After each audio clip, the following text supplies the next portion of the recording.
Affairs లో భాగంగా గత క్లాస్ లో మనం 66వ ఫిల్మ్ ఫేర్ అవార్డ్స్ గురించి డిస్కషన్ చేయడం జరిగింది.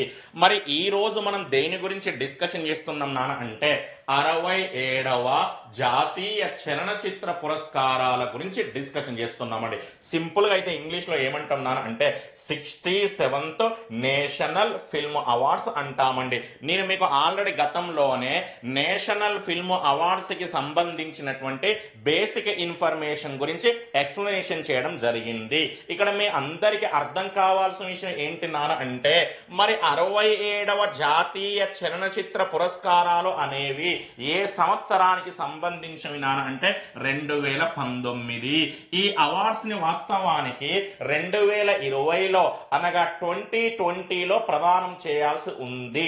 అయితే కోవిడ్-19 పాండమిక్ మూలంగా 2020కి బదులుగా మరి ఏ సంవత్సరంలో ప్రదానం చేశారు నాన్న అంటే 2021లో ప్రదానం చేయడం జరిగింది. ఈ విధంగా 67వ జాతీయ చలనచిత్ర పురస్కారాలు అనగానే నీ మైండ్ లో వెంటనే మనకు 2 సంవత్సరాలు గుర్తుకు రావాలి.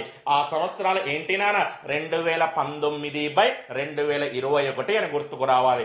అవార్డ్స్ ఏమో 2019 సంవత్సరానికి సంబంధించినవి, కానీ ఆ అవార్డ్స్ ని మాత్రం ఏ సంవత్సరంలో ప్రదానం చేశారు నాన్న అంటే 2021.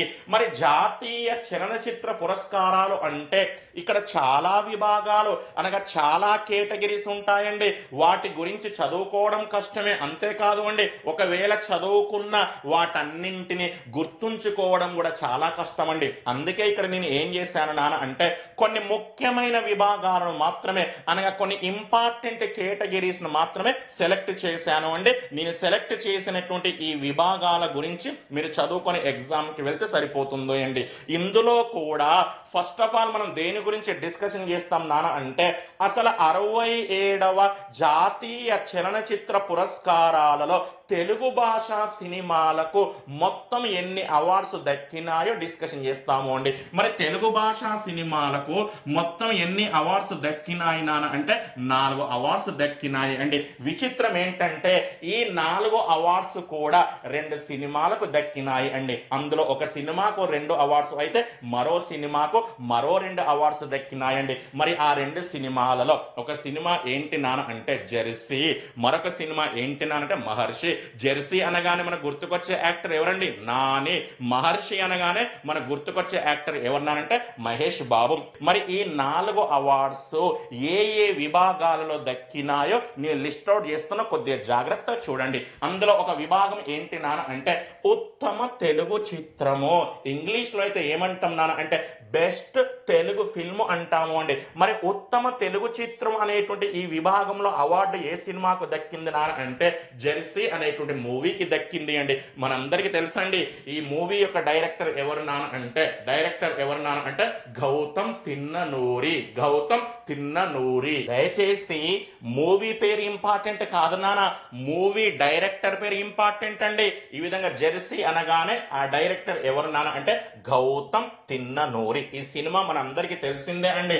నాని ప్రధాన పాత్రధారిగా క్రికెట్ నేపథ్యంగా నిర్మించినటువంటి ఆ సినిమాను ఏంటి నాన్న అంటే జెర్సీ. నెక్స్ట్ మరో విభాగం నాన్న, ఆ విభాగం ఏంటిది నాన్న అంటే ఉత్తమ ఎడిటింగ్. మరి ఉత్తమ ఎడిటింగ్ అనేటువంటి ఈ విభాగంలో అవార్డు ఏ సినిమాకి దక్కింది నాన్న అంటే ఇది కూడా జెర్సీ మూవీకి దక్కింది అండి. మరి ఆ ఎడిటర్ పేరు ఏంటి నాన్న అంటే ఈ నవీన్ నూలి. చాలా ఇంపార్టెంట్ అండి. ఈ నవీన్ నూలి ఏకంగా నేషనల్ లెవెల్లోనే ఉత్తమ ఎడిటింగ్ అనగా ఉత్తమ ఎడిటర్ అనేటువంటి అవార్డు ఎవరికి దక్కింది నాన్న అంటే ఈ నవీన్ నూలికి దక్కింది అండి. అది ఏ సినిమా అంటే జెర్సీ. నెక్స్ట్ మరొక విభాగం నాన్న ఉత్తమ ప్రజాదరణ పొందిన చిత్రం. ఇంగ్లీష్ లో అయితే సింపుల్ గా ఏమంటాం అంటే బెస్ట్ పాపులర్ ఫిల్మ్ అండి. మరి ఉత్తమ ప్రజాదరణ పొందిన చిత్రం అనేటువంటి ఈ విభాగంలో అవార్డు ఏ సినిమాకి దక్కింది నాన్న అంటే మహర్షి అనేటువంటి మూవీకి దక్కింది అండి. మరి మహర్షి అనేటువంటి ఈ మూవీ యొక్క డైరెక్టర్ ఎవరు నాన్న అంటే పైడిపల్లి వంశీధర్ రావు అండి. సింపుల్ గా అయితే వంశీ అంటాము అండి. అతని యొక్క పూర్తి పేరు ఏంటి నాన్న అంటే పైడిపల్లి వంశీధర్ రావు అండి. ఇతను తెలంగాణ ప్రాంతంలోని నిర్మల్ జిల్లాలో జన్మించడం జరిగింది. ఇంకా చెప్పాలి అంటే ఉమ్మడి ఆదిలాబాద్ జిల్లాలో జన్మించడం జరిగింది. కొత్త జిల్లాల ప్రకారం చెప్పాలి అంటే మాత్రం ఏ జిల్లాలో జన్మించాలంటే నిర్మల్ జిల్లా. మరి మన అందరికీ తెలిసిందే అండి, వ్యవసాయ రంగం నేపథ్యంగా మహేష్ బాబు ప్రధాన పాత్రధారిగా నిర్మించినటువంటి ఆ సినిమా ఏంటి నానంటే మహర్షి సినిమా అండి. నేషనల్ లెవెల్లోనే చాలా పాపులర్ అయిందండి. అందుకే ఆ సినిమాకు ఏ యొక్క అవార్డు ఇచ్చామండి? ఉత్తమ ప్రజాదరణ పొందిన చిత్రం అనే అవార్డు ఇచ్చామండి. మరొక విభాగం నాన్న ఉత్తమ కొరియోగ్రఫీ. మనందరికీ తెలుసండి, కొరియోగ్రఫీ అంటే తెలుగులో మీనింగ్ ఏంటి నాన్న? నృత్య దర్శకుడు అని అర్థం అండి. మరి ఈ అవార్డు ఏ సినిమాకి దక్కింది నాన్న అంటే మహర్షి అనేటువంటి మూవీకి దక్కింది అండి. మరి ఆ కొరియోగ్రాఫర్ ఎవరు నాన్న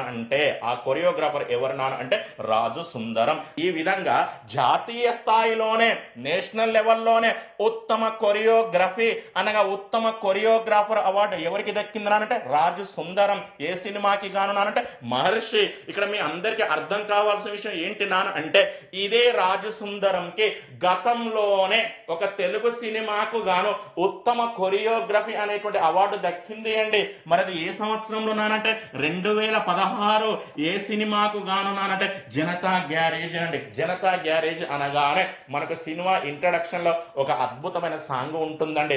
ఆ సాంగ్ దేనికి సంబంధించింది అంటే పర్యావరణ పరిరక్షణకు సంబంధించింది అండి. ప్రణామం అనేటువంటి ఒక సాంగ్ ఉంటుంది. ఈ విధంగా మీ అందరికి అర్థం కావాల్సింది రాజు సుందరంకి ఉత్తమ కొరియోగ్రఫీ అనగా ఉత్తమ కొరియోగ్రఫర్ అనేటువంటి అవార్డు రెండవసారి దక్కిందన్న విషయం గుర్తుండాలి. ఈ 2 సార్లు కూడా తెలుగు సినిమాలకే దక్కిందన్న విషయం గుర్తుండాలి. 2016 అయితే జనతా గ్యారేజ్, 2019లో ఏ సినిమాకు గాను అంటే మహర్షి అనేటువంటి సినిమాకి దక్కింది అండి. అల్టిమేట్ గా ఇప్పుడు మీ అందరికి అర్థం కావాల్సింది 4 అవార్డ్స్ ని దక్కించుకున్న తెలుగు సినిమాలు అనగానే ఒకవైపు జెర్సీ గుర్తుకు రావాలి, మరొక వైపు మహర్షి గుర్తుకు రావాలి. ఇక్కడ విభాగాలు మర్చిపోవద్దు నాన్న. ఉత్తమ తెలుగు చిత్రము, ఉత్తమ ఎడిటింగ్. ఉత్తమ తెలుగు చిత్రము, ఉత్తమ ఎడిటింగ్. ఇక్కడ విభాగాలు ఏంటివి నాన్న? ఉత్తమ ప్రజాదరణ పొందిన చిత్రము, ఉత్తమ కొరియోగ్రఫీ. నెక్స్ట్ మనం ఏం చేస్తాం నాన్న అంటే మిగతా విభాగాల గురించి డిస్కషన్ చేస్తాము అండి. మరి అందులో ఒక విభాగం ఏంటి నాన్న అంటే మోస్ట్ ఫిల్మ్ ఫ్రెండ్లీ స్టేట్ అండి. ఈ క్వశ్చన్ ఈ సంవత్సరం ఎక్స్పెక్టెడ్ పెట్టినారా? మోస్ట్ ఫిల్మ్ ఫ్రెండ్లీ స్టేట్ అండి. ఈ యొక్క అవార్డు మరి ఏ రాష్ట్రానికి దక్కింది నాన్న అంటే సిక్కిం అనేటువంటి రాష్ట్రానికి దక్కింది అండి. అసలు ఈ అవార్డు యొక్క ఎక్స్ప్లెనేషన్ ఏంటి నాన్న అంటే ఈ భారతదేశంలో ఏ రాష్ట్ర ప్రభుత్వం అయితే చలనచిత్ర రంగాన్ని ప్రోత్సహిస్తుందో అనగా సినిమా రంగాన్ని ప్రోత్సహిస్తుందో అటువంటి రాష్ట్ర ప్రభుత్వానికి ఇచ్చేటువంటి అవార్డు అండి. ఈ విధంగా మోస్ట్ ఫిల్మ్ ఫ్రెండ్లీ స్టేట్ అనే అవార్డు ఏ స్టేట్ కు దక్కింది అంటే సిక్కిం అనే స్టేట్ కు దక్కింది అండి. మరొక విభాగం నాన్న award for best book on cinema. ఇప్పుడు ఈ యొక్క అవార్డు యొక్క ఎక్స్ప్లెనేషన్ ఏంటి నాన్న? చలనచిత్ర పరిశ్రమపై అనగా సినిమా పరిశ్రమపై రాయబడ్డటువంటి ఉత్తమ పుస్తకానికి ఇచ్చేటువంటి అవార్డు అండి. Award for best book on cinema అండి. మరి ఏ పుస్తకానికి దక్కింది నాన్న అంటే ఏ గాంధీయన్ అఫైర్ అనేటువంటి పుస్తకానికి దక్కింది అండి. ఈ పుస్తకం యొక్క రచయిత ఎవరు నాన్న అంటే సంజయ్ సూరి. ఇతను ఈ పుస్తకాన్ని ఏ భాషలో రాశాడు నాన్న అంటే ఇంగ్లీష్ భాషలో రాయడం జరిగింది. నెక్స్ట్ విభాగం అండి ఉత్తమ చిత్రము. మరి ఉత్తమ చిత్రం అంటే నథింగ్ బట్ మీనింగ్ ఏంటి నాన్న? బెస్ట్ ఫిల్మ్ అని అర్థం అండి. మరి ఈ అవార్డు ఏ సినిమాకు దక్కింది నాన్న అంటే మరక్కార్ అనే సినిమాకి దక్కింది అండి. ఫస్ట్ ఆఫ్ ఆల్ ఇక్కడ మీ అందరికీ తెలియాల్సిన విషయం ఏంటి నాన్న అంటే అసలు ఈ సినిమాకి ఈ అవార్డు దక్కడం అనేది మోస్ట్ కాంట్రవర్సీ అయిందండి, అనగా తీవ్ర వివాదాస్పదం అయిందండి. ఎందుకోసం నాన్న అంటే అసలు ఈ సినిమా ఇంకా రిలీజ్ కాలేదు అండి. అసలు రిలీజ్ కానటువంటి ఒక సినిమాకి ఏకంగా ఉత్తమ చిత్రం అనేటువంటి అవార్డు దక్కడం అనేది మోస్ట్ కాంట్రవర్సీ అయింది అండి. అటువంటి సమయంలో మన భారత ప్రభుత్వము అనగా గవర్నమెంట్ ఆఫ్ ఇండియా మనకు క్లారిటీ ఇచ్చింది అండి. మరి ఆ క్లారిటీ ఏంటి నాన్న అంటే ఈ సినిమాకి సంబంధించినటువంటి సెన్సార్ అనేది 2019లోనే పూర్తి అయింది. సెన్సార్ 2019 2019లోనే పూర్తి అయింది కాబట్టే 2019 సంవత్సరానికి సంబంధించినటువంటి జాతీయ చలనచిత్ర పురస్కారాలలో ఈ సినిమాని పరిగణలోకి తీసుకోవడం జరిగింది. అందులో ఏకంగా ఉత్తమ చిత్రంగా ఈ సినిమాని ఎంపిక చేయడం జరిగింది. మరి ఈ సినిమా మామూలు సినిమా కాదు నాన్న, ఈజ్ ఎ హిస్టారికల్ ఫిల్మ్ అండి. ఈ సినిమా గురించి నేను మీకు ఈ క్లాస్ ఎండింగ్ లో చాలా నీట్ గా ఎక్స్ప్లెనేషన్ చేస్తాను అండి. మరి ఈ సినిమా ఏ భాషా చిత్రం నాన్న అంటే మలయాళం భాషా చిత్రం అండి. ఇక్కడ మీకు అర్థం కావాల్సిన విషయం ఏంటి నాన్న అంటే సినిమా పేరు ఎంత ఇంపార్టెంటో భాష అనేది అంతకంటే ఎక్కువ ఇంపార్టెంట్ అన్న విషయం తెలియాలి అంటే అల్టిమేట్ గా ఇప్పుడు నీ మైండ్ నీకు ఏమని చెప్పాలి నాన్న అంటే ఉత్తమ చిత్రం అనే అవార్డు ఏ భాష సినిమాకు దక్కింది అంటే మలయాళం భాషా సినిమాకు దక్కింది.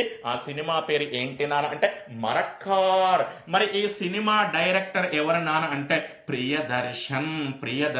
మరి తన మామూలు డైరెక్టర్ కాదు నాన్న, ఈ దేశ చరిత్రలోనే టాప్ డైరెక్టర్స్ లిస్ట్ లో ఉండేటువంటి ఒక మహానుభావుడే ప్రియదర్శన్. మరి ఈ సినిమాలో లీడ్ రోల్ అనగా ప్రధాన పాత్రను పోషించినటువంటి ఆ నటుడు ఎవరు నాన్న అంటే మోహన్ లాల్.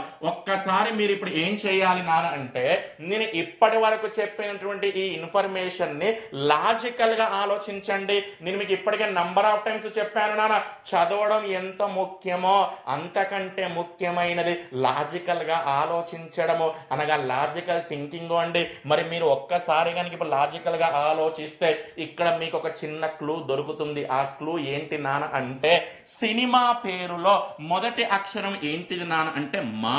భాష పేరులో కూడా మొదటి అక్షరం ఏంటిది నాన్న అంటే మా. నటుడి పేరులో కూడా మొదటి అక్షరం ఏంటిది నాన్న అంటే మో. మో అంటే నథింగ్ బట్ మా అని అర్థం అండి. అంటే ఇక్కడ ఫైనల్ గా మీ అందరికి అర్థం కావాల్సింది ఉత్తమ చిత్రం అనగానే నీకు ఇప్పుడు ఏ అక్షరం గుర్తుకు రావాలి? మా అనే అక్షరం గుర్తుకు రావాలి. సినిమా అయితే మరక్కార్, భాష అయితే మలయాళం, నటుడు అయితే మోహన్ లాల్, కానీ డైరెక్టర్ ఎవరు నాన్న అంటే ప్రియదర్శన్. నెక్స్ట్ మరో విభాగం తీసుకుందాం నాన్న. ఆ విభాగం ఏంటిది నాన్న అంటే ఉత్తమ హిందీ చిత్రము, బెస్ట్ హిందీ ఫిల్ము అండి. మరి ఈ అవార్డు ఏ హిందీ సినిమాకు దక్కింది నాన్న అంటే చిచోరే అనే సినిమాకి దక్కింది అండి. మరి ఈ సినిమా డైరెక్టర్ ఎవరు నాన్న అంటే నితేష్ తివారీ. మరి ఇతను కూడా ఆర్డినరీ డైరెక్టర్ కాదు నాన్న. నితేష్ తివారీ అనగానే ఈ భారతదేశానికి గుర్తుకు వచ్చేటువంటి ఒక అద్భుతమైన మూవీ ఏంటి నాన్న అంటే దంగల్ అనగానే మనకు ఏ క్రీడ గుర్తుకు వస్తుందన్న రెజ్లింగ్ అనగా కుస్తీ గుర్తుకు వస్తుంది. అందులో కూడా ఉమెన్స్ రెజ్లింగ్ అనగా మహిళల కుస్తీ గుర్తుకు వస్తుంది. మరి మన భారతదేశంలో మహిళల కుస్తీ అనగానే ఒక ఫ్యామిలీ, ఒక కుటుంబం పేరు గుర్తుకు రావాలి. మరి ఆ కుటుంబం పేరు ఏంటి నాన్న అంటే ఫోగట్. అసలు ఫోగట్ అనేటువంటి ఈ కుటుంబము ఏ రాష్ట్రానికి చెందినది నాన్న అంటే హర్యానా రాష్ట్రానికి చెందినది అండి. ఒక్క మాటలో చెప్పాలి అంటే ఈ భారతదేశంలోనే మహిళల కుస్తీకి అనగా ఉమెన్స్ రెజ్లింగ్ కి ప్రతిబింబంగా మారినటువంటి హర్యానా రాష్ట్రానికి చెందినటువంటి ఫోగట్ అనేటువంటి కుటుంబం నేపథ్యంగా ఇంకా చెప్పాలి అంటే ఫోగట్ కుటుంబంలోని ప్లేయర్స్ యొక్క జీవిత చరిత్ర ఆధారంగా నితేష్ తివారీ దర్శకత్వంలో గతంలో నిర్మించబడ్డటువంటి ఆ సినిమా ఏంటి నాన్న అంటే దంగల్. ఫైనల్ గా ఇక్కడ ఇప్పుడు మీకు అర్థం కావాల్సింది నితేష్ తివారీ అనగానే ఒకటి ఓల్డ్ మూవీ గుర్తుకు రావాలి, ఒకటి కరెంట్ అఫైర్స్ మూవీ గుర్తుకు రావాలి. ఓల్డ్ మూవీ అయితే దంగల్, కానీ కరెంట్ అఫైర్స్ మూవీ ఏంటి నాన్న అంటే చిచోరే. నెక్స్ట్ మరో విభాగం నాన్న ఉత్తమ బాలల చిత్రము, బెస్ట్ చిల్డ్రన్స్ మూవీ అండి. మరి ఈ అవార్డు ఏ సినిమాకి దక్కింది నాన్న అంటే కస్తూరి అనే సినిమాకి దక్కింది అండి. ఇది హిందీ భాషా చిత్రం అండి. నెక్స్ట్ మరో కేటగిరీ నాన్న Indira Gandhi award for best debut film of A director అండి. తెలుగు మీడియంలో అయితే ఏమని చెప్పచ్చు నాన్న అంటే ఇందిరా గాంధీ ఉత్తమ ఉత్తమ తొలి చిత్ర దర్శకుడు అండి. ఉత్తమ తొలి చిత్ర దర్శకుడు అండి. ఈ అవార్డుని మీరు ఏ విధంగా అర్థం చేసుకోవాలి నాన్న అంటే, మన భారతదేశంలో ఒక సంవత్సరంలో తొలి చిత్రానికి దర్శకత్వం వహించినటువంటి దర్శకులలో ఉత్తమ దర్శకునికి ఇచ్చేటువంటి అవార్డు అండి. ఈ క్వశ్చన్ ని గతంలో ఏమని అడిగాడు నాన్న అంటే, జాతీయ చలనచిత్ర పురస్కారాలలో ఉత్తమ తొలి చిత్ర దర్శకుడికి ఎవరి పేరుతో అవార్డుని ప్రదానం చేస్తున్నారు అంటే ఆన్సర్ ఏమని పెట్టాలంటే ఇందిరాగాంధీ అని ఆన్సర్ పెట్టాలి అండి. మరి ఈ అవార్డు ఈ సంవత్సరం ఏ సినిమాకి దక్కింది నాన్న అంటే హెలెన్ అనే సినిమాకి దక్కింది అండి. మరి ఈ సినిమా ఏ భాషా సినిమా నాన్న అంటే మలయాళం సినిమా. ఈ సినిమా డైరెక్టర్ ఎవరు నాన్న అంటే మతుకుట్టి జేవియర్ అంటే ఇప్పుడు మీ అందరికి అర్థం కావాల్సింది, మతుకుట్టి జేవియర్ కి హెలెన్ అనేటువంటి సినిమా ఎన్నవ సినిమా అన్నట్టు నాన్న తొలి సినిమా అనగా ఫస్ట్ మూవీ అని అర్థం అండి. నెక్స్ట్ మరో విభాగం నాన్న, ఇది కూడా చాలా ఇంపార్టెంట్ నాన్న, Nargis Dutt award for best film on national integration. Telugu మీడియంలో ఏమని చెప్పొచ్చు నాన్న అంటే నర్గీస్ దత్ ఉత్తమ జాతీయ సమైక్యతా చిత్రం అండి. నర్గీస్ దత్ ఉత్తమ జాతీయ సమైక్యతా చిత్రం అండి. నేను మీకు ఆల్రెడీ నర్గీస్ దత్ గురించి ఎక్కడ చెప్పాను నాన్న, పాలిటీకి సంబంధించిన జీకే కరెంట్ అఫైర్స్ దగ్గర చెప్పాను. అక్కడ కూడా ఈమె పేరుతో ఈ అవార్డు ఇస్తారు అని చెప్పాను. నేను మీకు అసలు polity, GK and current affairs దగ్గర నర్గీస్ దత్ గురించి ఎందుకోసం చెప్పాను నాన్న, ఈ దేశ చరిత్రలోనే భారత రాష్ట్రపతిచే రాజ్యసభకి నామినేట్ అయినటువంటి తొలి సినీ నటి ఫస్ట్ యాక్ట్రెస్ ఎవరన్నారంటే నర్గీస్ దత్ అండి. ఈ విధంగా నర్గీస్ దత్ పేరుతో ఈ యొక్క అవార్డు ఇస్తున్నారండి. ఇక్కడ ఇప్పుడు ఈ రెండు అవార్డ్స్ ఒకసారి కంపారిజన్ చేయండి నాన్న. ఉత్తమ తొలి చిత్ర దర్శకుడికి ఏమో ఇందిరాగాంధీ పేరుతో అవార్డు ఇస్తున్నారు. అదే విధంగా ఉత్తమ జాతీయ సమైక్యతా చిత్రానికి మాత్రం ఎవరి పేరుతో అవార్డు ఇస్తున్నారంటే నర్గీస్ దత్ అండి. అసలు ఈ యొక్క అవార్డుని ఇప్పుడు మీరు ఏ విధంగా అర్థం చేసుకోవాలి నాన్న అంటే, ఈ భారతదేశంలో జాతీయ సమైక్యతను పెంపొందించేందుకై నిర్మించబడ్డ సినిమాలలో ఉత్తమ చిత్రానికి ఇచ్చేటువంటి అవార్డు అండి. మరి ఈ అవార్డు ఈ సంవత్సరం ఏ సినిమాకు దక్కింది నాన్న అంటే తాజ్ మహల్ అనేటువంటి సినిమాకి దక్కింది అండి. అసలు ఇది ఏ భాషా చిత్రం నానంటే మరాఠీ. అల్టిమేట్ గా మీ అందరికి ఇప్పుడు అర్థం కావాల్సింది, మోస్ట్ ఫిల్మ్ ఫ్రెండ్లీ స్టేట్ అనగానే Sikkim, award for best book on cinema అనగానే ఏ గాంధీయన్ అఫైర్, దానికి సంబంధించిన రచయిత ఎవరినానంటే సంజయ్ సోరి. ఉత్తమ చిత్రం అనగానే మరక్కార్ మలయాళం చిత్రం, ఉత్తమ హిందీ చిత్రం అనగానే చిచోరే డైరెక్టర్ నితేష్ తివారీ, ఉత్తమ బాలల చిత్రం అనగానే కస్తూరి హిందీ సినిమా, ఇందిరాగాంధీ ఉత్తమ తొలి చిత్ర దర్శకుడు అనగానే మతుకుట్టి జేవియర్ సినిమా ఏంటిదంటే హెలెన్ అండి. నెక్స్ట్ నర్గీస్ దత్ ఉత్తమ జాతీయ సమైక్యత చిత్రం అనగానే తాజ్ మహల్ అండి. నెక్స్ట్ మనం ఏం చేద్దాం నాన్న అంటే మరికొన్ని విభాగాల గురించి డిస్కషన్ చేద్దాము అండి. అందులో ప్రధానమైన విభాగం ఏంటిది నాన్న అంటే ఉత్తమ దర్శకుడు అండి, బెస్ట్ డైరెక్టర్. మరి ఏ దర్శకుడికి దక్కింది నాన్న అంటే సంజయ్ పూరన్ సింగ్ చౌహాన్. మరి ఇతనికి ఈ అవార్డు ఏ సినిమాకి దక్కింది అంటాడు, ఆ సినిమా పేరు ఏంటి నాన్న అంటే బహత్తర్ హూరే అండి. ఇది హిందీ భాషా సినిమా అండి. ఈ విధంగా హిందీ భాషా చిత్రమైనటువంటి బహత్తర్ హూరేకి దర్శకత్వం వహించినటువంటి సంజయ్ పూరన్ సింగ్ చౌహాన్ కి ఏ అవార్డు దక్కింది నాన్న అంటే ఉత్తమ దర్శకుడు. నెక్స్ట్ మరో విభాగం నాన్న ఉత్తమ నటుడు, బెస్ట్. ఇక్కడ మీకు రావాల్సిన క్లారిటీ ఏంటి నాన్న అంటే ఈ సంవత్సరం ఉత్తమ నటుడు అవార్డు ఒక్కరికి మాత్రమే ఇవ్వలేదు అండి, ఇద్దరికి కలిపి సంయుక్తంగా ఇవ్వడం జరిగింది. మరి ఆ ఇద్దరిలో ఒక నటుడు ఎవరు నాన్న అంటే మనోజ్ బాజ్పాయ్ అండి. ఇతనికి మరి ఏ సినిమాకు గాను ఈ అవార్డు దక్కింది నాన్న అంటే బోమ్స్లే. దీన్ని బోమ్స్లే అని ప్రొనౌన్సియేషన్ చేయొచ్చు, లేదా బోన్స్లే అని కూడా ప్రొనౌన్సియేషన్ చేయొచ్చు. అసలు ఇది ఏ భాషా సినిమా నానంటే హిందీ భాషా సినిమా. దయచేసి మీకు కన్ఫ్యూజన్ అక్కర్లేదు నాన్న. మనోజ్ బాజ్పాయ్ అనేటువంటి వ్యక్తి మన అందరికి సుపరిచితమే. ఎందుకోసం నానంటే మనోజ్ బాజ్పాయ్ అనగానే మనకు రెండు తెలుగు సినిమాలు గుర్తుకొస్తాయండి. ఒకటి హ్యాపీ, నెక్స్ట్ వేదం అనేటువంటి సినిమాలు గుర్తుకొస్తాయండి. ఈ విధంగా హ్యాపీ, వేదం అనేటువంటి రెండు తెలుగు సినిమాలలో నటించినటువంటి మనోజ్ బాజ్పాయ్కి బోన్స్లే అనేటువంటి హిందీ మూవీకి గాను ఈ సంవత్సరం ఏకంగా ఏ అవార్డు దక్కింది నాన్న అంటే ఉత్తమ నటుడు అనేటువంటి అవార్డు దక్కింది అండి. మరి సంయుక్తంగా దక్కింది అన్నాం కాబట్టి ఇప్పుడు రెండవ నటుడు అండి ధనుష్ అండి. మన అందరికీ తెలుసు అండి, ధనుష్ అనగానే ఏ భాష గుర్తుకొస్తుందన్న? తమిళ్ గుర్తుకొస్తుంది. మరి ఏ సినిమాకు గాను ఈ మహానుభావునికి ఉత్తమ నటుడు అవార్డు దక్కింది నాన్న అంటే అసురన్. ఇక్కడ మీ అందరికీ రావాల్సిన క్లారిటీ ఏంటి నాన్న అంటే ధనుష్కి జాతీయ ఉత్తమ నటుడు అవార్డు దక్కడం అనేది ఇది కొత్త కాదు అండి.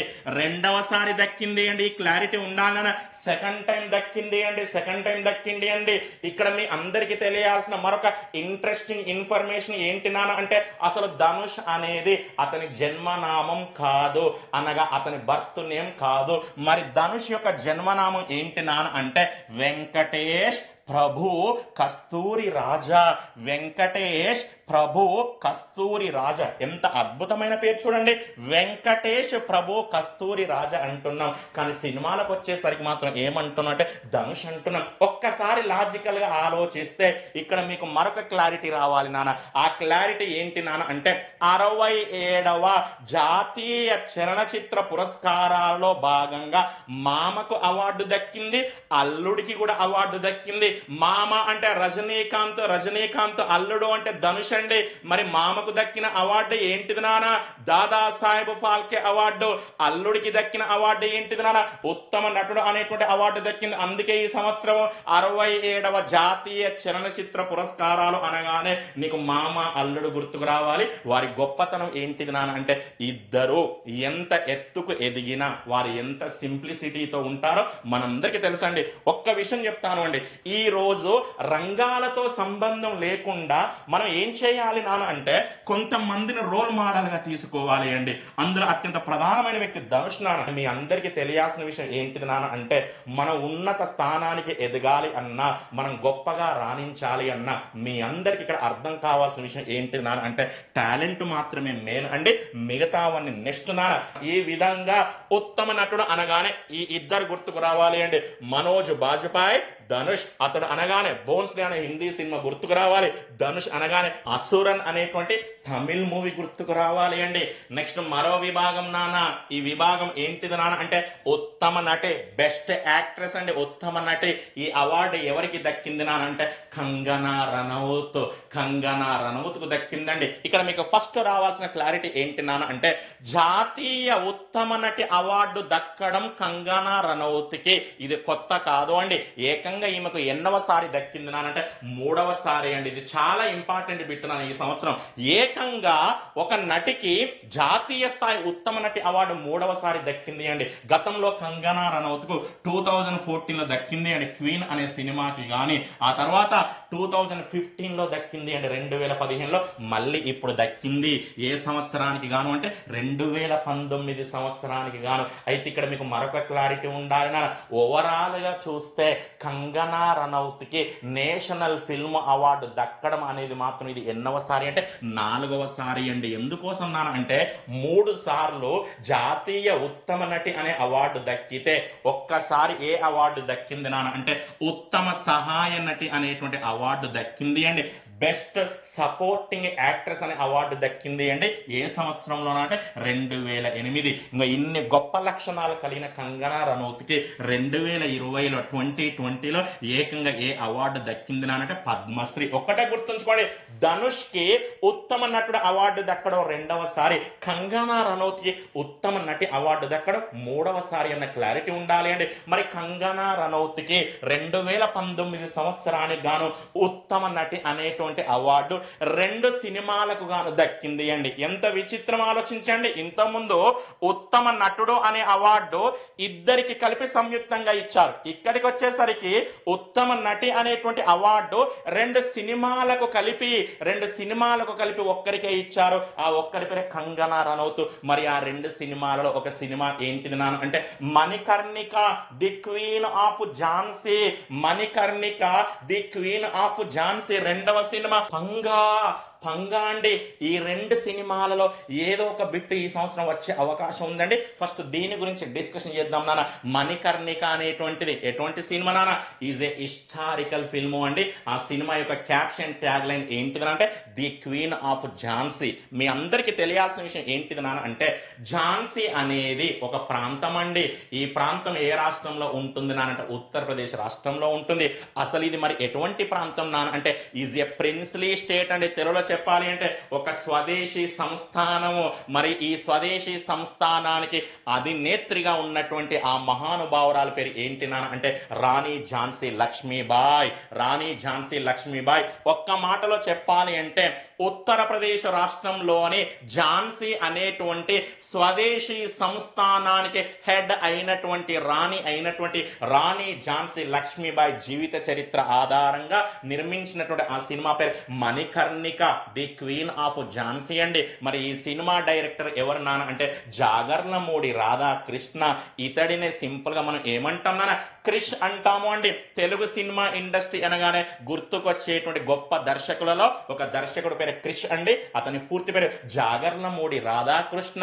అయితే ఇక్కడ మీ అందరికీ తెలియాల్సిన విషయం ఏంటి నాన్న అంటే ఈ సినిమా నిర్మాణము పూర్తి కాకముందే మధ్యలోనే తన దర్శకత్వ బాధ్యతల నుండి బయటికి వెళ్ళిపోయాడండి. దానికి చాలా చాలా కారణాలు ఉన్నాయండి. కంగనా రనౌత్తో నెలకొన్నటువంటి విభేదాల మూలంగా తన దర్శకత్వ బాధ్యతల నుండి మధ్యలోనే అతను వెళ్ళిపోగా మిగతా సినిమాను ఎవరు పూర్తి చేశారు నానంటే స్వయంగా కంగనా రనౌతే పూర్తి చేసిందండి. అంటే ఇక్కడ అల్టిమేట్ గా మీ అందరికీ అర్థం కావాల్సింది, మణికర్ణిక అనేటువంటి సినిమాలో రాణి ఝాన్సీ లక్ష్మీబాయి పాత్రను పోషించింది కంగనా రనౌతే. ఏకంగా ఆ సినిమాకు దర్శకత్వం వహించింది కూడా కంగనా రనౌతే అండి. మరి నెక్స్ట్ సినిమా పంగా, ఇది కూడా ఈ సంవత్సరం ఎక్స్పెక్టెడ్ పెట్టండి. ఫస్ట్ మీ అందరికీ అర్థం కావాల్సింది పంగా అనేది ఏంటి నాన్న అంటే ఈజ్ ఏ స్పోర్ట్స్ ఫిల్మ్ అండి. సింపుల్ గా చెప్పాలి అంటే తెలుగులో వచ్చినటువంటి జెర్సీ అనేటువంటి మూవీ స్టోరీ ఏ విధంగా ఉంటుందో ఆల్మోస్ట్ అదే స్టోరీతో ఉండేటువంటి మరొక సినిమా పేరు పంగా. అయితే ఇక్కడ మీకు అర్థం కావాల్సింది, జెర్సీ అనగానే మన క్రికెట్ గుర్తుకు రావాలి, పంగా అనగానే కబడ్డీ గుర్తుకు రావాలి. మరొకటి జెర్సీ అనగానే నాని గుర్తుకు రావాలి. అదే పంగా అనగానే కంగనా రనౌత్ గుర్తుకు రావాలి. ఇంకా చెప్పాలి అంటే జెర్సీ అనేటువంటిది ఒక మేల్ క్రికెటర్ స్టోరీ ఆధారంగా నిర్మించబడ్డ సినిమా. కానీ పంగా అనేది మాత్రం ఒక ఫీమేల్ కబడ్డీ ప్లేయర్ ఆధారంగా నిర్మించబడ్డ సినిమా. పంగా సినిమాలో మరి కంగనా రనౌత్ ఎవరి పాత్రను పోషించింది నాన్న అంటే జయా నిగం అనేటువంటి పాత్రను పోషించింది అండి. ఇంకా చాలా ఉంటుందని చెప్పాలి అంటే అంతకు మించి ఎగ్జామ్ లో ఎటువంటి క్వశ్చన్స్ అడగ సింపుల్ క్వశ్చన్ ఉంటుందండి. పంగా అనేటువంటి సినిమా ఏ క్రీడాంశానికి చెందింది అంటాడు. ఆన్సర్ ఏమని పెట్టాలి నాన్న? కబడ్డీ అనే ఆన్సర్ పెట్టండి. ఈ సినిమాలో జయా నిగం అనే పాత్రను ఎవరు పోషించారంటే కంగనా రనౌత్. ఎంత అద్భుతమైన నటి చూడండి. అసలు అది ఎంత డిఫరెంట్ మూవీ, దానితో పోలిస్తే ఇది కూడా ఎంత డిఫరెంట్ మూవీనో. ఈ విధంగా Manikarnika, the queen of Jhansi మరియు పంగా అనేటువంటి రెండు సినిమాలకు గాను 2019 సంవత్సరానికి ఉత్తమ నటి అవార్డు అందుకున్నటువంటి ఆ మహానుభావురాలు ఎవరంటే కంగనా రనౌత్. ఒక్కటే గుర్తుంచుకోండి నాన్న, సినిమా రంగంలో అనగా చలనచిత్ర పరిశ్రమలో ఒక నటుడు లేదా ఒక నటి పడేటువంటి కష్టంలో మనం గనక 0.001% కష్టం పడ్డా నువ్వు ఏ కాంపిటేటివ్ ఎగ్జామ్లోనే సక్సెస్ అవుతావు నాన్న. దయచేసి కన్ఫ్యూజన్ వద్దు నాన్న. ఒక నటి పడేటువంటి కష్టంలో కేవలం 0.00001% కష్టపడ్డా కూడా నువ్వు ఖచ్చితంగా సక్సెస్ అవుతావండి. ఆలోచించండి, రెండు సినిమాల్లో ఇటువంటి సినిమాల్లో నటించడం అంటే ఎంతెంత హార్డ్ వర్క్ ఉంటుందో. సినిమా అనగానే వారిని ఏదో మరొక రకంగా చూడొద్దు నాన్న. సినిమా అనేటువంటిది ఒక అద్భుతమైన రంగం అండి. నువ్వు నటిస్తే నీకు అర్థమవుతుంది ఆ యొక్క బాధలు ఏంటివో. నెక్స్ట్ మరి మనం మరో విభాగం తీసుకుందాం నాన్న. ఆ విభాగం ఉత్తమ సహాయ నటుడు, బెస్ట్ సపోర్టింగ్ యాక్టర్ అండి. ఉత్తమ సహాయ నటుడు ఈ అవార్డు ఎవరికి దక్కింది అంటే విజయ్ సేతుపతి. అద్భుతమైనటువంటి నటుడు కాబట్టి చెప్పాల్సి వచ్చింది. ఈ యొక్క విభాగం కూడా ఈ విధంగా ఉత్తమ సహాయ నటుడు అనేటువంటి విభాగంలో అవార్డు ఎవరికి దక్కింది అంటే విజయ్ సేతుపతి. ఏ సినిమాకు గాను నానంటే సూపర్ డిలక్స్ అనేటువంటి మూవీకి దక్కింది. మరి ఇది ఏ భాషా సినిమా నానంటే తమిళ భాషా సినిమా అండి. నెక్స్ట్ మరో విభాగం నాన్న ఉత్తమ బాల నటుడు అండి. ఎవరికి దక్కింది నానంటే నాగ విశాల్ అనేటువంటి బాల నటుడికి దక్కింది అండి. ఇంగ్లీష్ లో అయితే ఏమంటాం నానంటే బెస్ట్ చైల్డ్ ఆర్టిస్ట్ అంటామండి. మరి ఇతడికి ఏ సినిమాకు దక్కింది నానంటే కేడి అనేటువంటి తమిళ్ మూవీకి దక్కింది అండి. ఇక్కడ కేడి అంటే మీనింగ్ ఏంటి నానంటే కరుప్పు దురై. ఈ విధంగా కరుప్పు దురై లేదా కేడి అనేటువంటి తమిళ్ సినిమాకి గాను ఉత్తమ బాల నటుడు అవార్డు అందుకున్నటువంటి ఆ బాల నటుడు పేరే నాగ విశాల్. నెక్స్ట్ మరో విభాగం నాన్న ఉత్తమ నేపథ్య గాయకుడు అండి. బెస్ట్ మేల్ ప్లేబ్యాక్ సింగర్ అంటాము అండి. ఉత్తమ నేపథ్య గాయకుడు మరి ఏ గాయకుడికి దక్కింది నా అంటే బి ప్రాక్ అనేటువంటి గాయకుడికి దక్కింది అండి. ఇతని యొక్క జన్మనామం ఏంటిది నా అంటే ప్రతీక్ బచ్చన్.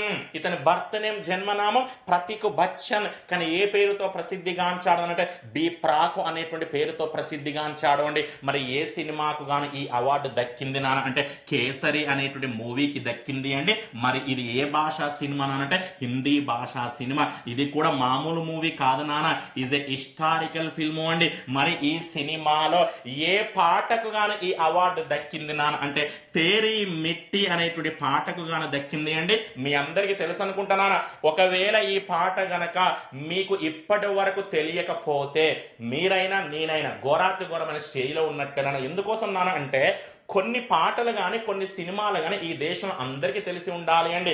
ఈ రోజు తేరి మిట్టి అనేటువంటి ఈ పాట నేషనల్ లెవెల్తో పాటు ఇంటర్నేషనల్ లెవెల్లో కూడా చాలా ఫేమస్ అయిందండి. ఇంకా అటువంటి అద్భుతమైన పాటను పాడినటువంటి ఆ మహానుభావుని పేరు బి ప్రాక్. అతని జన్మనామం మాత్రం ప్రతీక్ బచ్చన్. ఈ పాట ఏ సినిమాలో ఉంటుందంటే కేసరి అనే మూవీలో. ఇందుకు గాను ఇతనికి దక్కిన అవార్డు ఏంటిది అంటే ఉత్తమ నేపథ్య గాయకుడు. ఇంకా ఇదే అండి 67వ జాతీయ చలనచిత్ర పురస్కారాలకు సంబంధించి కొన్ని సెలెక్టెడ్ కేటగిరీస్ అనగా కొన్ని ఎంపిక చేసిన విభాగాలు. ఇవి చదువుకుంటే సరిపోతుంది అండి. ఇక్కడ నేను ఏం చేస్తున్నాను నాన్న అంటే 2 సినిమాల గురించి ఎక్స్ప్లెనేషన్ చేస్తున్నాను. అందులో ఒక సినిమా కేసరి అయితే మరొక సినిమా మరక్కార్ అని చెప్పాను. ఇందులో ఫస్ట్ మనం ఏ సినిమా గురించి డిస్కషన్ చేద్దాం నానంటే కేసరి అనేటువంటి మూవీ గురించి డిస్కషన్ చేద్దామండి. ఫస్ట్ ఆఫ్ ఆల్ మీ అందరికీ అర్థం కావాల్సింది కేసరి అనేటువంటి మూవీ యొక్క డైరెక్టర్ ఎవరు నాన్న అంటే అనురాగ్ సింగ్.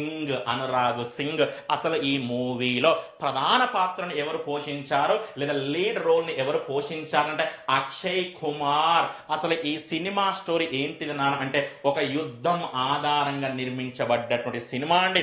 ఒక యుద్ధం ఆధారంగా నిర్మించబడ్డటువంటి సినిమా అండి. మరి ఆ యుద్ధం ఏంటిదో ఇప్పుడు మనం డిస్కషన్ చేయాలి అండి. ఆ యుద్ధం పేరు ఏంటి నాన్న అంటే సారాఘడి యుద్ధము.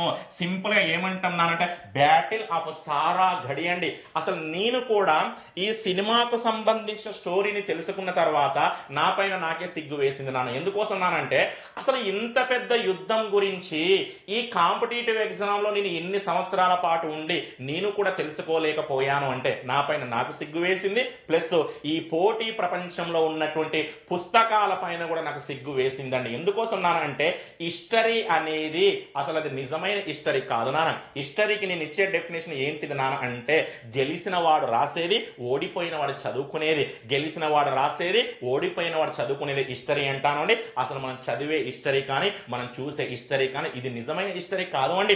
ఇటువంటి అనేక యుద్ధాల గురించి ఇప్పటి వరకు హిస్టరీ ప్రస్తావించలేదు అండి. అంటే మీ అందరికీ అర్థం కావాల్సింది చరిత్రలో కనుమరుగైపోయినటువంటి ఒక యుద్ధం గురించి తీసినటువంటి ఆ సినిమా పేరు కేసరి అండి. ఇది మామూలు యుద్ధం కాదు నాన్న. ఈ ప్రపంచ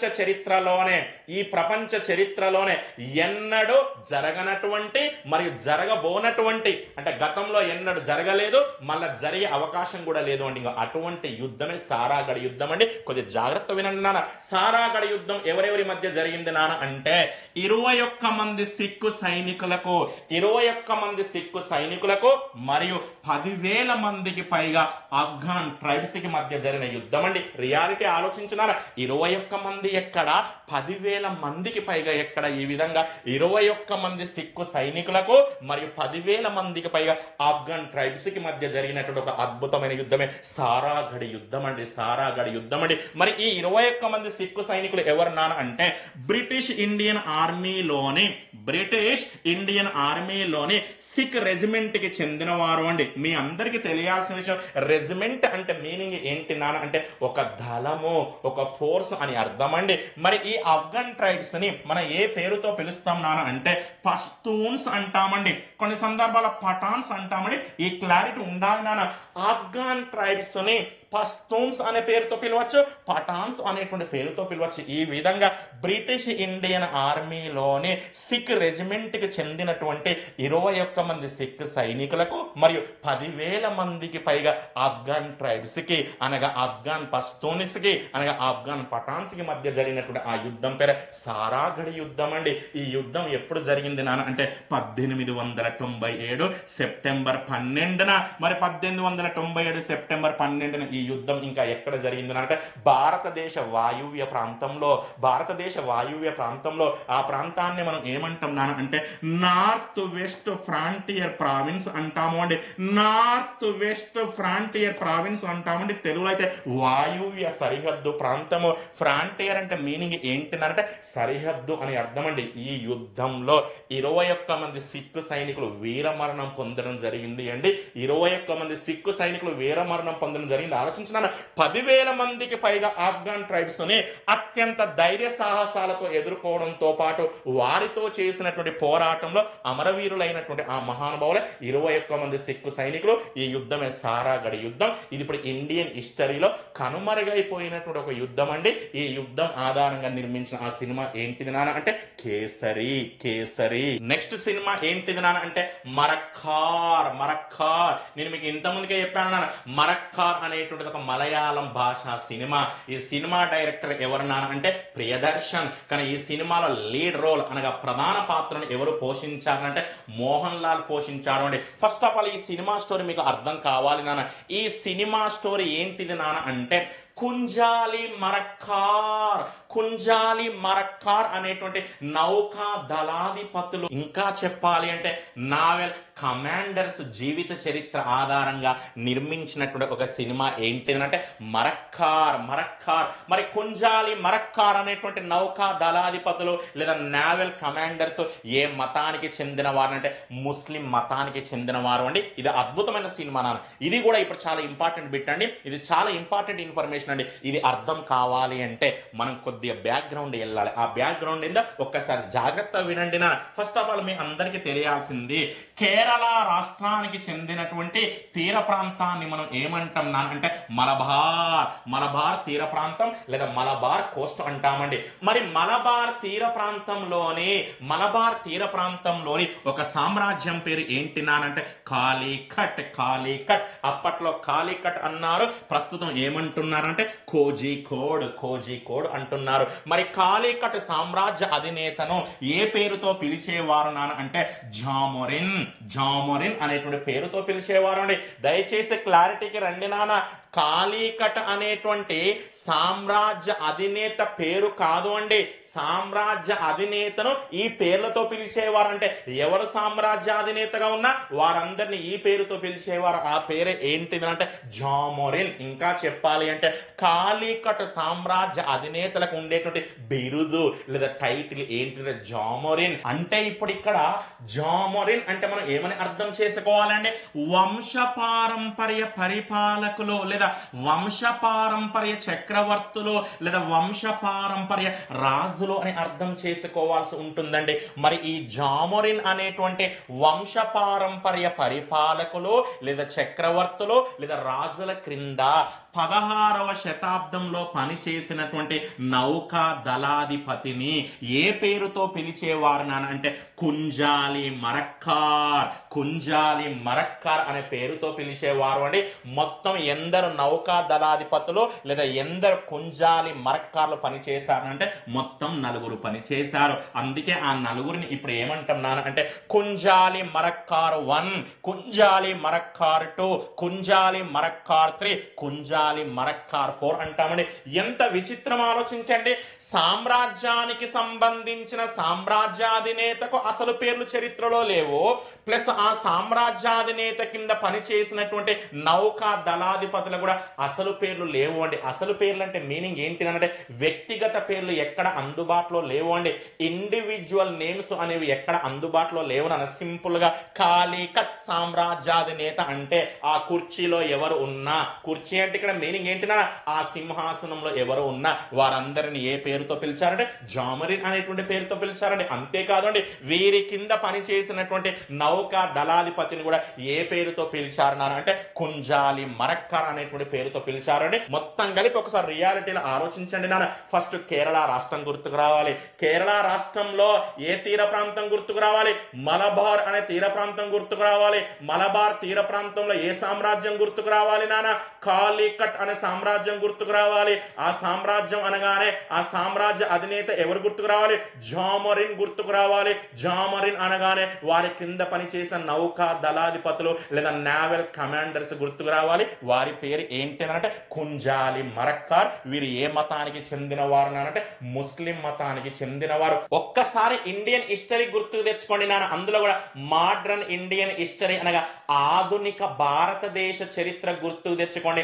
అందులో ఏ టాపిక్ గుర్తుకు తెచ్చుకోండి నాన్న అంటే భారతదేశము సముద్ర మార్గము అనే టాపిక్ గుర్తుకు తెచ్చుకోండి. మనందరికీ తెలుసా అండి భారతదేశానికి సముద్ర మార్గాన్ని ఎవరు కనిపెట్టారు నాన్న అంటే పోర్చుగీసు వారు కనిపెట్టారు అండి. మరి అందులో కూడా భారతదేశానికి సముద్ర మార్గాన్ని కనిపెట్టినటువంటి ఆ పోర్చుగీస్ నావికుడు అనగా నావిగేటర్ పేరు ఏంటి నాన్న? Vasco da gamma. Vasco da gamma. మరి వాస్కోడా గామా ఏ రోజు భారతదేశానికి సముద్ర మార్గాన్ని కనిపెట్టాడు నాన్న అంటే 1498 మే 17న. ఈ డేట్ మీకు ఒక్కొక్క బుక్ లో ఒక్కొక్క రకంగా ఉంటుంది అండి, కానీ ఇదే ఎగ్జాక్ట్ డేట్ అండి. 1498 మే 17న అనగా మే 17న.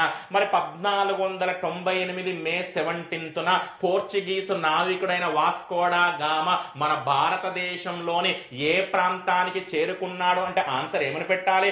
కేరళ అనే ప్రాంతానికి చేరుకున్నాడు. ఆ కేరళలో కూడా ఏ ప్రాంతానికి చేరుకున్నాడు?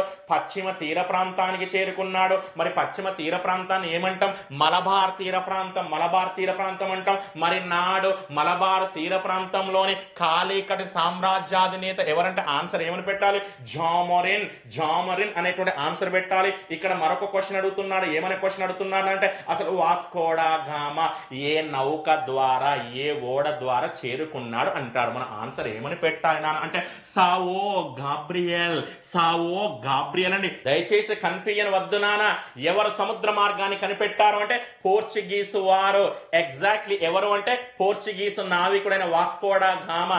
ఏ సంవత్సరంలో అంటే 1498లో. ఏ రోజు అంటే మే 17న. మరి ఇతను ఏ ప్రాంతానికి చేరుకున్నాడు అంటే కేరళ ప్రాంతానికి. అందులో కూడా కేరళలో పశ్చిమ తీర ప్రాంతానికి అంటే మలబార్ తీర ప్రాంతానికి చేరుకున్నాడు. మరి నాడు మలబార్ తీర ప్రాంతంలో ఉన్న ఆ సామ్రాజ్యం పేరు ఏంటి నాన్న అంటే కాలికట్ లేదా కోజికోడ్ అనే సామ్రాజ్యం. మరి నాటి సామ్రాజ్య అధినేత ఎవరు నాన్న అంటే జామరిన్. జామరిన్. అసలు వాస్కోడా గామా ఏ నౌక ఏ ఓడ ద్వారా ఈ ప్రాంతానికి చేరుకున్నాడు అంటే ఆన్సర్ ఏమని పెట్టాలి? సావో గాబ్రియల్. ఈ విధంగా పోర్చుగీసు వారు భారతదేశానికి సముద్ర మార్గాన్ని కనిపెట్టిన తర్వాత పోర్చుగీసు వారు ఏం చేశారు నాన్న అంటే ఈ మలబార్ అనే తీర ప్రాంతం మొత్తాన్ని ఆక్రమించుకోవడానికి ప్రయత్నించారు అండి. సముద్ర మార్గాన్ని కనిపెట్టిన తర్వాత మలబార్ అనే తీర ప్రాంతాన్ని ఆక్రమించుకోవడానికి ప్రయత్నించారు అండి. ఇంకా అటువంటి సందర్భంలో విదేశీయులైన పోర్చుగీసు వారితో ఎవరు పోరాటం చేశారు, ఎవరు యుద్ధాలు చేశారు నాన్న అంటే ఇంకా కుంజాలి మరక్కర్ అనేటువంటి నౌకా దళాధిపతులు పోరాటం చేశారు లేదా యుద్ధం చేశారు. అందుకే నేను బోర్డు పైన ఏమని రాశాను చూడండి. విదేశీయులైన పోర్చుగీసు వారి ఆక్రమణల నుండి మలబార్ తీర ప్రాంతాన్ని రక్షించేందుకై ఎనలేని పోరాటం చేసినటువంటి యుద్ధ వీరులు యోధులు ఎవరు నాన్న అంటే మరక్కర్. పూర్తి పేరు కుంజాలి మరక్కర్ అనేటువంటి ముస్లిం నౌకా దళాధిపతులు. ఇంకా ఈ స్టోరీ ఆధారంగా నిర్మించిన ఆ సినిమా పేరు మరక్కర్. ఒక్కటే క్లారిటీ రండి. మరక్కర్ అనేటువంటి సినిమా పేరులో మరక్కర్ అనేది ఏంటిది నాన్న అంటే నౌకా దళాధిపతి అని అర్థము. దాని పూర్తి పేరు ఏంటిదంటే కుంజాలి మరక్కర్. వీళ్ళు ఏ మతానికి చెందినవారంటే ముస్లిం మతానికి చెందినవారు. ఈ విధంగా ఈ రెండు సినిమాల గురించి చదువుకోవడం మూలంగా మనకు మోడర్న్ ఇండియన్ హిస్టరీలో ఎంత స్టోరీ కవర్ అయింది, ఎంత ఇన్ఫర్మేషన్ కవర్ అయిందో చూడండి. ఒక యుద్ధం పేరు ఏంటినా సారాగఢ్ యుద్ధము. సారాగఢ్ యుద్ధము. ఈ నౌకా దళాధిపతుల పేర్లు ఏంటిది నాన్న అంటే Kunjali Marakkar. Kunjali Marakkar. Thank you. Exam లో ఎటువంటి క్వశ్చన్స్ అడిగినా నీట్ గా ఆన్సర్ చేసే ప్రయత్నం చేయండి.